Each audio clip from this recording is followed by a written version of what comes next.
Hello friends, welcome to my channel. मेरे channel को subscribe नहीं किया तो सब्सक्राइब कीजिए और बेल आइकन को जरूर दबाइए। सभी लेटेस्ट पाने के लिए जुड़े हमारे साथ। और आप हमारे टेलीग्राम चैनल पर भी जुड़ सकते हैं, जिसका लिंक आपको हमने डिस्क्रिप्शन में दे रखा है। अभी जितने भी एसएससी एमटीएस 2022 के जो सिलेक्टेड कैंडिडेट्स हैं, उनके लिए अलग से एक स्पेशल जो है कि उनका ग्रुप जो है कि बनाया है, जो एसएससी एमटीएस 2022 बैच के नाम से जो है कि ऑलरेडी हमने बना दिया है। आप लोग कोशिश कीजिए कि ज़्यादा से ज़्यादा लोग जुड़े, वहाँ एक दूसरे से डिस्कशन करेंगे, वहाँ पर हमारी भी उपस्थिति होगी, कोई डाउट्स होगा वहाँ भी हम आपको गाइड कर पाएंगे। साथ ही साथ जो इन्फॉर्मेशन आप लोगों के साथ शेयर हो रही होगी, उसको भी हम लोग वहाँ पर देखेंगे और तब पता चल पाएगा कि और बाकी डिपार्टमेंट्स में क्या चल रहा है, नहीं चल रहा है, या कोई भी अपडेट आपको पता चलना चाहिए। बात रही डिपार्टमेंट एलोकेशन की, अभी डिपार्टमेंट एलोकेशन अभी दो चार चार रीजन में लगता है, 3-4 रीजन में हुआ है। बाकी 4 रीजन और होंगे, 4 या 5 रीजन जो अभी शेष बचे होंगे। तो मोटा-मोटी 50% आप कह सकते हैं कि एलोकेशन हो गया है और 50% के आसपास एलोकेशन अभी भी होना बाकी है। तो अभी हम लोग वेट करेंगे, धीरे-धीरे वो भी एलोकेशन ऐसा लगता है कि डिक्लेयर हो जाना चाहिए। ठीक है? बाकी आप लोग अपने ईमेल वगैरह जो है कि अपडेट करते रहिए, चेक करते रहिए, ताकि किसी भी प्रकार का जो अपडेट आता है डीवी के रिगार्डिंग, क्योंकि बहुत सारे रीजन है जहाँ पर एलोकेशन नहीं हुआ है, साइट पर आपको नहीं दिखेगा, लेकिन वहाँ से भी जो है कि डीवी के लिए जो है कि कॉल आ गया है। तो आप कोशिश कीजिएगा कि जो कोई आपके आसपास का जो पोस्ट ऑफिस हो, उसपे भी आप संपर्क बनाए रखिए, क्योंकि हो सकता है उसके माध्यम से आए, या ज़्यादा चांस रहेगा कि वो ईमेल के ही माध्यम से आएगा। ईमेल अभी जो है कि तुरंत कांस्टेंट आदमी को मिलता है और वो वहाँ से रिप्लाई करता है, क्योंकि डीवी के लिए फिर समय ज़्यादा नहीं मिलता है। समय नहीं मिलने के कारण आपको हड़बड़ी में डॉक्यूमेंट तैयार करने में भी कुछ मतलब समस्या आ सकती है। तो कोशिश रहे कि आप इन सभी चीज़ों से टच में रहें, ताकि आपको कहीं से समस्या नहीं आए। आइए इस वीडियो में आपको बताते हैं कि अटेस्टेशन फॉर्म वगैरह कैसे भरना है, क्योंकि अब लगता है कि बहुत सारे लोगों के पास तो आ ही गया होगा अटेस्टेशन फॉर्म, और उसमें फिर कैरेक्टर सर्टिफिकेट आया होगा, आइडेंटिटी सर्टिफिकेट आया होगा, मेडिकल सर्टिफिकेट आया होगा। ये बहुत सारा चीज जो है कि आपको आ रहा होगा। बहुत सारे लोग को पता नहीं चल पा रहा है कि अटेस्टेशन फॉर्म होता क्या है, इसका क्या मतलब है, ये क्या चीज है, इससे क्या होने वाला है, और इसमें किसी भी प्रकार की गड़बड़ी से आगे क्या होने वाला है, वो भी हम आपको इस वीडियो में बताएंगे। ये देखिए अटेस्टेशन फॉर्म का यही फॉर्मेट है, जिसमें आपको यहाँ पर एक अच्छा खासा बढ़िया सा सुंदर सा फोटो लगाना है। एकदम लेटेस्ट लगाइएगा। वो पुराना जो आप फॉर्म में भरते हैं उसको मत लगाइएगा। एकदम नया नया जॉब के लिए, नई नई ज्वाइनिंग के लिए एकदम बढ़िया सा एकदम फोटो यहाँ जरूर चिपकाइएगा। ठीक है? अब आइए देखते हैं इसमें वार्निंग क्या लिखा है। वार्निंग के साथ आप पहले कुछ समझ लीजिए क्या है। The furnishing of false information or suppression of any factual information in the attestation form would be a disqualification। समझ में आ रहा है कि कितना इंपॉर्टेंट है कि किसी भी तरह का गलत इंफॉर्मेशन या झूठे तरह का कोई भी इंफॉर्मेशन आपको इसमें नहीं डालना है, क्योंकि इसके वजह से आप डिस्क्वालीफाई भी हो सकते हैं, and is likely to render the candidate unfit for employment under the government. और माना जाएगा कि जो कैंडिडेट है वो सरकारी सेवा में आने के लिए या जाने के लिए, जो भी कहिए, उसके लिए उपयुक्त नहीं है, अनफिट है। बिल्कुल ध्यान से एक बार आगे बढ़ने से पहले आपको बता दें कि बहुत सारे ऐसे कैंडिडेट जिन्होंने इस फॉर्म में गलती से कुछ ऐसा भरा, जिसके बाद जो है कि जो सत्यापन, जो पुलिस वेरिफिकेशन वगैरह जो होता है, इसी के आधार पर होता है, और वहां पर जो है कि कुछ कुछ गलतियां कर दी, बाद में उनको वहां से नौकरी से निकालने की भी नौबत आई है। बहुत सारे ऐसे जिनको कि बाद में उनको सस्पेंड कर दिया गया, या सीधे जो है कि नौकरी से बाहर कर दिया गया, ऐसा भी कुछ सुनने में आया है। इसका भी कुछ है वो डॉक्यूमेंट जो आपको हम किसी और वीडियो में दिखाएँगे। लेकिन मेरा काम आपको डराना धमकाना नहीं है। मेरा कहना बस इतना है कि आपके पास जो इन्फॉर्मेशन है आप उसको ही भरेंगे, छुपाने की ज़रूरत नहीं है। अब क्या छुपाने की ज़रूरत नहीं, वो हम आपको आगे लेके चलते हैं, फिर आप समझिएगा क्या है। चलिए, अब यहाँ से आपका कॉलम शुरू होता है, नाम लिखना है, प्रेज़ेंट एड्रेस लिखना है, ठीक है? होम एड्रेस जो लिखना है उसको लिखना है, और ये पाकिस्तान, बांग्लादेश का छोड़ दीजिए, इसका कोई मसला नहीं। यहाँ पर भी आपको अपना लिखना है। अच्छा, इस 4 नंबर में कहता क्या है वो देख लीजिए एक बार। इसमें बोला जाता है कि 1 year at a time during the preceding 5 years, 5 साल के दरमियान आपने 1 साल भी कहीं रहा है, उसका भी आपको इसमें ज़िक्र करना पड़ेगा। ठीक है? कहाँ-कहाँ आपने रहा है उसको ज़िक्र बताना है, कब से कब ये पूरा डिटेल्स आपको डाल देना है। आप समझ रहे हैं क्या है? इसमें बहुत कुछ नहीं, बहुत लोग कन्फ्यूज़ होते हैं कि ये क्या चीज़ है? ये पूछा जाता है कि 5 साल के दरमियान जो पूरा 5 साल का पीरियड है, उसमें आप एक जगह से दूसरे कहीं स्थानांतरित भी हुए हैं, कहीं गए भी हैं या आए हैं। इसलिए पूछा जाता है कि आपका जो वेरिफिकेशन किया जाता है, जो बाद में पुलिस वेरिफिकेशन इसी के डॉक्यूमेंट जो अपनी इन्फॉर्मेशन है उसके आधार पर, तो फिर वहाँ से वो नहीं हो पाएगा। जैसे सपोज़ कीजिए अभी कोई दिल्ली में रह रहा है, 2 साल बाद वो गुजरात चला गया है। उसके 1 साल बाद वो चला गया आपको तमिलनाडु, तो उसका कैसे आप वेरीफ़ाई कर पाइएगा? वो क्या एड्रेस डालेगा? इसीलिए इसमें बोला जाता है कि अगर आप कहीं यहाँ से वहाँ कहीं गए हैं, तो उसको मेंशन कीजिए कि हम यहाँ से यहाँ इस डिस्ट्रिक्ट ये मेरा एड्रेस था, यहाँ से यहाँ इस साल में 2020-21 में यहाँ थे हम, 22-23 में यहाँ थे हम, 19-20 में मतलब ऐसा कहा जाता है। आप इसको मतलब अपने हिसाब से देख लीजिएगा।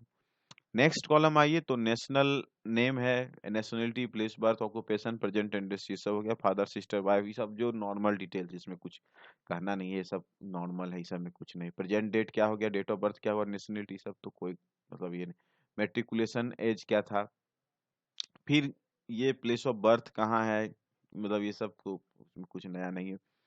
और इसमें कहा जाता है district and state which you father belong, ये सब तो आप लिख लीजिएगा, इसमें कुछ नहीं। उसके बाद एजुकेशनल क्वालिफिकेशन के बारे में सारा डिटेल्स यहाँ से डालना है, कब स्कूल में एंट्री किए, कब ईलिंग किए, कब एग्जाम पास किए। ठीक है, आगे बढ़ते हैं। फिर ये तो जो जॉब में है, गवर्नमेंट जॉब में उनके लिए है, ये आप सबके लिए नहीं है जी। कॉलम नंबर 12 जो सबसे बड़ा इसमें फंसने फंसाने का चक्कर होता है। अब आप जिस चीज का हम जिक्र कर रहे थे उसके बारे में इसमें जो क्वेश्चन किया जाता है ना, ये बहुत इंपॉर्टेंट क्वेश्चन है। और ये वाकया अभी कुछ ही दिनों पहले एक घटनाक्रम भी हुआ है। इसमें होता क्या, पूछा जाता है कभी आप अरेस्ट हुए, कभी आपको डिटेंशन किया गया है, कभी आपको फाइन किया है कोर्ट से, कभी आप कॉन्विक्ट हुए हैं, कभी आप किसी एग्जामिनेशन यूनिवर्सिटी से आपको डिबार किया गया है। इसमें यूपीएससी के एग्जाम से, एसएससी के एग्जाम से कभी आपको जो है कि डिबार किया गया है। और देखिए क्या है, आपके पेंडिंग, आपके ऊपर कोई केस पेंडिंग है। उसके बाद है कि is any case pending against you in any university. ठीक है, उसके बाद और क्या है देख लीजिए, और कुछ है, एक एक और है, whether discharged, expelled, withdrawn from any training institute under the government और अदरवाइज। ये जो 5-6 आप क्वेश्चन देख लिए ना, इस क्वेश्चन को आप बिल्कुल ध्यान से भरिएगा। अब एक घटनाक्रम आपको बता देते हैं। एक कैंडिडेट थे जिनका कि जॉब से पहले या जॉब होने के दरमियान ही कुछ उनका घटनाक्रम हुआ था। वो थाने में एक कोई एफआईआर रह गया था, ठीक है, और उन्होंने इसमें ever arrested, ever under detention और कोई पेनल्टी कोर्ट केस में ये में नो नो नो सब में कर दिया, सभी में नो कर दिया। ठीक है, बाद में जब वो पुलिस वेरिफिकेशन के लिए जो ये पूरा बन के गया वहां पर उस थाने में, तो वहां पता चला कि भाई इसके अगेंस्ट में तो ऑलरेडी है, मामला है, कुछ इसका प्रोसीडिंग्स है कोर्ट में यहाँ वहाँ। उसके बाद वो पूरा का पूरा उनको जो है कि सीधा से सीधा उनको सीधे निकाल दिया गया नौकरी से, बिल्कुल। और ये कुछ लिस्ट अभी कुछ दिन पहले जारी हुई, उसका उसका भी उल्लेख हम किसी वीडियो में करेंगे। आप लोग ऐसा लग सकता है कि ये गलत है, ये ऐसे लिख दिया इन्होंने, वार्निंग में क्या लिखा, वार्निंग कहने का साफ अर्थ था कि आप डिस्क्वालिफिकेशन है, कोई भी इंफॉर्मेशन छुपाना आपके लिए डिस्क्वालिफिकेशन, मतलब आप बस समझ लीजिए निरस्त हो गया आपका दावेदारी। तो इसीलिए हम बार-बार बहुत जब भी बनाते हैं, जब भी बताते हैं, तो इन सभी चीज़ों का हम बराबर ज़िक्र करते हैं कि कभी भी इन सभी मुद्दों को छुपाइएगा नहीं, खुल के बताइए जो है, उससे कोई दिक्कत नहीं होता है, ठीक है? ताकि पता चले डिपार्टमेंट को। ये हो गया। फिर पॉइंट नंबर 13 क्या है कि इसमें पूछा जाता है 2 आदमी का जो आस-पास का अपना है, उसका लोकेलिटी में उस 2 आदमी का यहाँ नाम वगैरह, एड्रेस वगैरह आप दे सकते हैं। बस यहाँ करके आपको यहाँ पर सिग्नेचर दे देना है। प्लेस लिखना है, डेट लिखना है, यही टोटल आपका है अटेस्टेशन फॉर्म, जो लगभग लगभग 3-4-5 पन्ने का लगभग होता है। ठीक है, समझ गए। इसको आप बिल्कुल बारीकी से भरेंगे। कोशिश कीजिएगा कि इस फॉर्म का जो आपको आएगा, तो आप इसको सबसे पहले 2-3 1-2 रफ प्रैक्टिस कर लीजिएगा। एक रफ में आप पूरा भर लीजिएगा और रफ प्रैक्टिस करके फिर आप जो है कि जो फेयर अगर आप करना होगा तो उसको आप फेयर में आप उसको कर पाएंगे, ताकि आपको जो है कि दिक्कत ना हो किसी को भरने में। उसी तरह आइडेंटिटी सर्टिफिकेट भी एक कॉलम होता है जिसमें कि आपको बस पूछा जाता है, कुछ ज्यादा इसमें क्वेश्चन रहता नहीं है कि आप जो है कि सर्टिफाइड किया जाता है कि ये आपको इनको कितने दिन से जानते हैं, एक तरह से पहचान के आधार पर इसको किया जाता है। और इसको बनाने के लिए बहुत सारे लोग आपके मतलब आते हैं, पंचायत इंस्पेक्टर, बीडीओ हो गए, पोस्ट मास्टर हो गया, आपके स्कूल का प्रिंसिपल है, तहसीलदार है, एसडीएम है, गेजेटेड ऑफिसर, कोई भी जो इसमें आपको कम से कम 3-4 साल से ज्यादा ही डालना, कम नहीं डालना है। 3-4 साल या 5 साल 6 साल जितना हो जाए, 3 साढ़े 3, 3-4 से कम नहीं डालना चाहिए, मतलब ऐसा मोटा मोटी देखा गया है एटलीस्ट, जो कि इसमें आपको डालना है। एक तो आइडेंटिटी सर्टिफिकेट हो गया, उसके बाद इसी में फिर आपको मेडिकल वगैरह भी होता है। मेडिकल का तो वही है, कुछ रहता है उसमें भी नहीं, मेडिकल ऑफिसर से आपको बनवाना होता है। और मेडिकल ऑफिसर से किन से बनवाना होता है उसके बारे में बता दें कि ये मेडिकल ऑफिसर जो होते हैं डिस्ट्रिक्ट में, सिविल सर्जन वगैरह जो होते हैं, उनके थ्रू ही ये बनना चाहिए एक्चुअल में। बहुत ऑफिस के जो डॉक्यूमेंट होते हैं उसमें कुछ कुछ अलग होता है, किसी कहीं कहीं जो है कि बुला लिया जाता है कि आप यहाँ चलाइए। जैसे कि अभी कल जो हमने आपको बताया था 1-2 दिन पहले, जिसमें राम मनोहर लोहिया हॉस्पिटल में बुलाया गया कि जो भी लोग हैं दिल्ली में, वो अब एक हवलदार का जो अभी मैं आपको बताया कि उसका जो है कि वो किया जाएगा मेडिकल एग्जामिनेशन।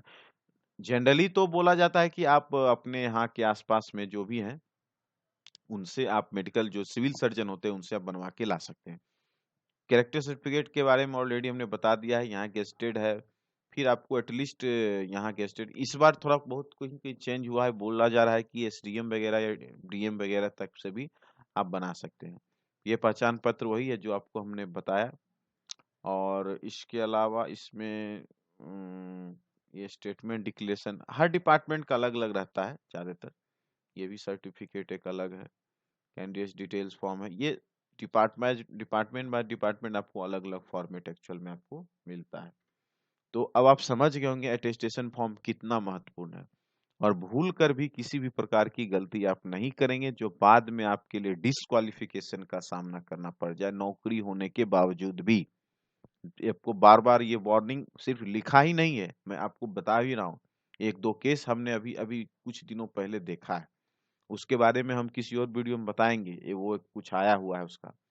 तो इस वीडियो में बस इतना ही रखते हैं, वीडियो कुछ ज़्यादा लंबा हो जाएगा। और भी कुछ डाउट्स आपको लगता है कि कुछ समझने में दिक्कत है तो आप कमेंट्स में दिल खोल के लिखिए, जो भी लिखना है लिखिए, उसका रिप्लाई पर्सनली हम वहाँ आपको देंगे। पूरा कमेंट्स हम पढ़ लेते हैं, क्या है जो रेलेवेंट होता है उसका रिप्लाई मिल ही जाता है।